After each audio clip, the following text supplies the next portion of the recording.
Glucose is one of the preferred fuels for our cells, but controlling the glucose levels in our bodies requires tight regulation.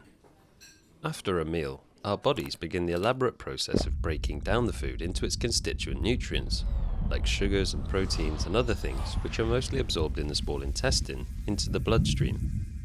Once the glucose is in the bloodstream, some of it gets sent to the liver for storage, and the rest is sent to fuel the body's power-hungry cells. But there's another step before cells can accept the payload. As the amount of glucose in the blood reaches a certain level, this is detected by a group of cells in the pancreas called beta cells, which cluster together in structures called islets. These beta cells release a hormone called insulin, which acts like a key, binding to cells and unlocking their glucose channels. This allows glucose to move across their cell walls, causing blood sugar levels to go back down again. As such, insulin is vital for regulating how much sugar is in our blood at any one time. Unfortunately, this fine-tuned regulation of blood sugar levels can go wrong, such as in type 1 and type 2 diabetes.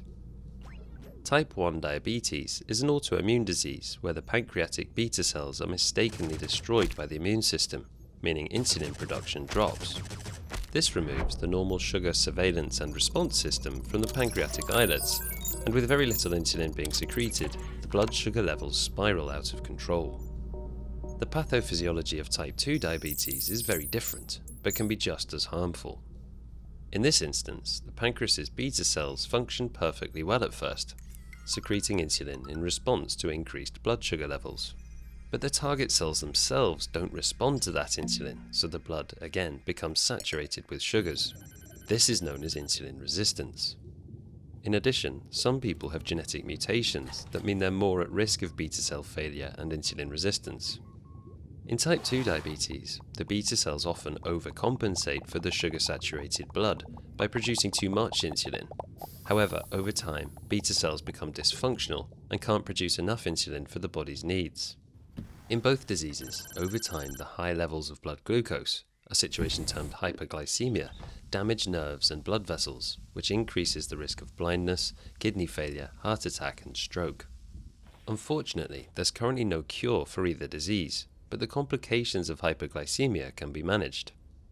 People with type 1 diabetes need to replace the function of their beta cells by monitoring their blood sugar levels and injecting insulin when needed. Nowadays, this can be achieved automatically with an insulin pump, and technologies are advancing that make blood glucose monitoring easier. Type 2 diabetes can often be avoided altogether if spotted early enough. People with high blood sugar levels, but not yet in the type 2 diabetes range, are termed pre-diabetic, and with changes to diet and exercise, the progression to type 2 diabetes can often be halted. Individuals who do go on to develop type 2 diabetes are typically treated with a drug called metformin, which needs to be taken with or after every meal. Despite these strategies to manage diabetes, there's a strong research effort to find cheaper, simpler, more effective treatments. An active area of research for type 1 diabetes is immunotherapies, which are aimed at getting in early to stop the immune system's attack on the pancreas's beta cells. Pancreas or islet transplants can also be performed, and work is underway to generate beta cells from stem cells for transplantation. A group of newer therapies for type 2 diabetes are designed to mimic a class of hormones called incretins, which are normally produced in the gut after a meal and stimulate insulin secretion before blood sugar levels start to rise. This is known as the incretin effect, which is diminished in patients with type 2 diabetes. Drugs that mimic incretins reboot the incretin effect. These drugs improve weight loss by reducing appetite and also improve cardiovascular outcomes. Several drugs are in clinical trials that mimic multiple incretin hormones at once, following promising results in animal models.